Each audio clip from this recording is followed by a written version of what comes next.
Bonjour à tous, on se retrouve pour un nouvel épisode de Your Format, aujourd'hui épisode 11, et ça prend effectivement une tournure très intéressante, même si très très très très prévisible.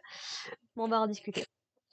Donc après avoir découvert que donc Abaef, je crois que c'est comme ça qu'il s'appelle, le vieil homme qui venait rendre visite à la mère de Sozon, serait potentiellement le coupable, ils vont essayer un petit peu de retrouver sa trace, sauf qu'il s'est jamais présenté, pas à une garde à vue, mais on l'a convoqué au commissariat, il est jamais venu.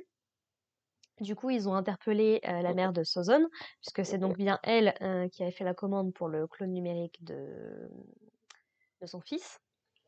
Et du coup, ils vont obtenir l'autorisation de la part de la mère en question pour que Ichika puisse fouiller dans ses souvenirs. Grosso modo, ce qui en ressort, c'est que à cause des médicaments qu'elle prenait et du fait que sa mémoire du coup soit plus aussi fiable qu'avant, elle n'est pas sûre vraiment de ce qui s'est passé, donc elle préfère qu'on vérifie pour elle, si c'est bien ce qui s'est passé.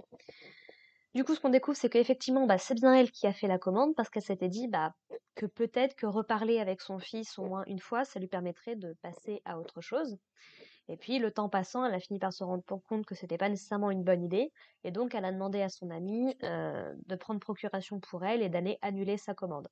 Mais visiblement, du coup, ABF on a profité pour récupérer le clone de Sozone. Donc peut-être justement pour pouvoir relancer l'enquête. En tout cas, c'est ce qui a l'air d'en ressortir.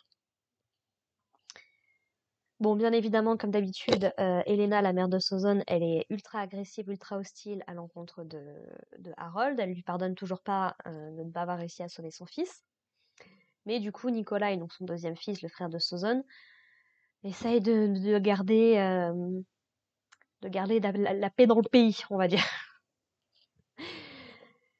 Donc du coup voilà, donc suite à tout ça, du coup, ils vont finir par aller perquisitionner directement chez ABF, vu qu'il s'est jamais rendu à sa convocation. Et c'est là que malheureusement, ils vont découvrir son cadavre, décapité, découpé en plein petits morceaux comme tous les autres, avec un message inscrit au sang, avec le sang de la victime, qui veut dire authentique. Donc ce qui a l'air d'en ressortir, c'est que effectivement ABF était l'imitateur qui a découpé du coup l'androïde. On apprend d'ailleurs dans sa petite fiche de renseignement que c'est un réparateur d'androïde, chose que la série autrement n'en explique pas plus. Ce qui du coup peut expliquer qu'il ait pu désactiver sans trop de difficulté l'androïde qu'il a décapité, qu'il a découpé. Et du coup, semblerait-il que le cauchemar, le vrai criminel, n'a pas supporté qu'on puisse l'imiter ou qu'on ait pu se servir de son image, et s'en est pris du coup à ABF en vengeance. Bon, ça montre du coup effectivement que ce geste était émotionnel, euh, comment dire, qu'il a été fait sous le coup de la colère, de l'émotion, ce qui est plutôt étonnant et différent de ce qu'ils avaient vu de lui jusqu'ici. Et c'est là où ça devient très intéressant parce que du coup, comme il n'y a pas de trace d'effraction, on cherche quelqu'un en qui ABF aurait pu avoir toute confiance. Ma théorie perso, à l'heure actuelle, mais j'en reparlerai, c'est que pour moi, c'est Nikolai qui est responsable de tous ces crimes et de la mort de son propre frère. Pour la simple et bonne raison que, effectivement, il aurait été au courant du clone numérique, il aurait été au courant que sa mère ait annulé sa commande et que ABF l'aurait volé. Euh, Et voilà, il apparaît en fait trop gentil. J'ai appris à me méfier maintenant des gens dans cette série. Et je me dis, à mon avis, c'est la piste la plus logique et peut-être la plus intéressante parce que pour qu'il ait été capable de tuer son propre frère, c'est que il devait quand même y avoir un certain truc. Et puis, avec l'état de sa mère et tout, enfin, il y aurait plein de choses que ça pourrait expliquer. Bon, après, Sozone l'a profilé comme étant mécanophobe. Il a l'air de pas avoir de problème avec Harold. Mais ça pourrait être qu'une mise en scène ou autre. Bref, il faudra on verra ça dans les prochains épisodes. Mais là où ça devient intéressant, c'est que du coup, Nikolai, il disparaît dans cet épisode-là. Apparemment, il a disparu en plein milieu de la nuit, sa mère ne sait pas où il est, ils ont retrouvé sa voiture au bord d'un lac. Donc, de deux choses l'une. Soit c'est vraiment une victime, soit c'est le coupable. Il n'y a que deux options pour moi à l'heure actuelle. Et franchement, ça m'étonne un petit peu que le cauchemar kidnappe autant de personnes aussi aussi récemment, puisque Ichika va tomber dans un piège, mais alors grossier, mais un truc. Ah. Franchement, Ichika, ça doit être la deuxième ou troisième fois qu'elle se fait kidnapper, qu'elle se fait avoir par les, comment dire, par les ennemis qu'elle doit arrêter. Ce serait peut-être temps qu'elle se développe une conscience de survie, de danger, de ce genre de choses. Là, ça commence à faire beaucoup en vrai. Parce que du coup, en fait, donc elle reçoit un appel a priori de Biga, qu'elle a croisé un peu plus tôt dans la journée, qui devait aller à la fac. Mais apparemment, elle aurait trouvé des indices par rapport au cauchemar, et du coup, elle demande à Ichika de la rejoindre, très probablement dans un endroit un petit peu isolé. Et à la fin de l'épisode, ils discutent du fait qu'ils ont perdu sa trace dans un parking, apparemment. Et en fait, Ichika a envoyé un message à Harold pour dire qu'elle aurait un petit peu de retard.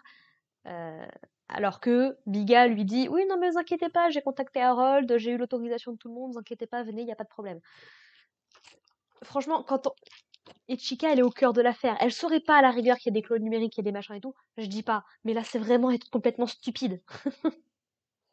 Alors après, je comprends. S'en prendre à elle directement, c'est une bonne façon pour atteindre Harold. Parce que donc c'est la deuxième personne qu'il pourrait potentiellement perdre.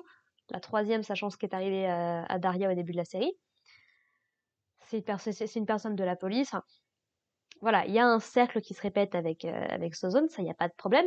Mais c'est juste que c'est vraiment fait de manière grossière, quoi. Et Ichika, franchement, elle se met dans la mouise, mais toute seule depuis le début de la série. Et j'ai pas l'impression qu'elle évolue nécessairement comme personnage. C'est ça qui m'énerve, en fait. Ce qui m'énerve vraiment avec cette série, c'est qu'effectivement, on a une histoire qui peut être vachement intéressante, on a un univers qui est super intéressant, mais le scénario ne suit pas, en fait, quoi. Je pense très sincèrement que cette série aurait gagné à se concentrer uniquement sur l'affaire du cauchemar de Saint-Pétersbourg avec le premier arc. Le premier arc des 3 ou 4 premiers épisodes avec voilà, les modèles RF, le professeur Lexi et tout. Ça, je garde. Le reste, je pense vraiment qu'on aurait dû se concentrer sur cette affaire-là pour que ça ait plus de puissance, pour que ça ait plus de poids, plus d'enjeux, tout ce que tu veux, en fait, quoi. Là, j'apprécie l'épisode, hein. Et puis j'ai même eu j'ai même senti les larmes me monter un petit peu parce que, bah, du coup, Elena, la mère de Sozone et de Nikolai, bon, bah, elle vient quand même de perdre ses 2 enfants. Elle sait pas si le deuxième il est toujours en vie et elle considère toujours Harold comme responsable. Mais lui, il va la prendre, il va lui dire oui, j'ai peut-être pas pu sauver Sozone, mais je peux peut-être encore sauver Nikolai, quoi. Et voilà, et elle demande un peu à tout le monde de tout faire pour retrouver son fils, en fait, quoi. Et l'émotion est montée, donc ça marche quand même. C'est juste que ça aurait pu être mieux foutu et c'est vraiment dommage parce que je pense vraiment que la série avait beaucoup de potentiel. Mais bon, surtout tout ce qui est au niveau de comment dire, le métier de que fait Ichika de plonger dans la mémoire des gens, on s'en sert pas tant que ça et c'est un peu toujours la même chose. Ça fait beaucoup, ça me donne ce côté esbrouf de tiens, regarde de la jolie animation, des trucs qui ont l'air un petit peu intéressants pour te détourner du fait que le reste n'est pas à la hauteur, tu vois.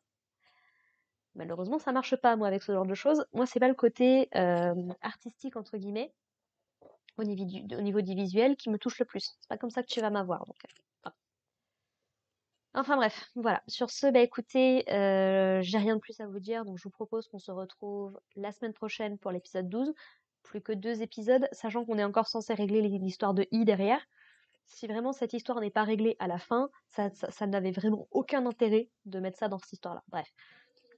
Sur ce, on se retrouve la semaine prochaine, donc portez-vous bien et bye!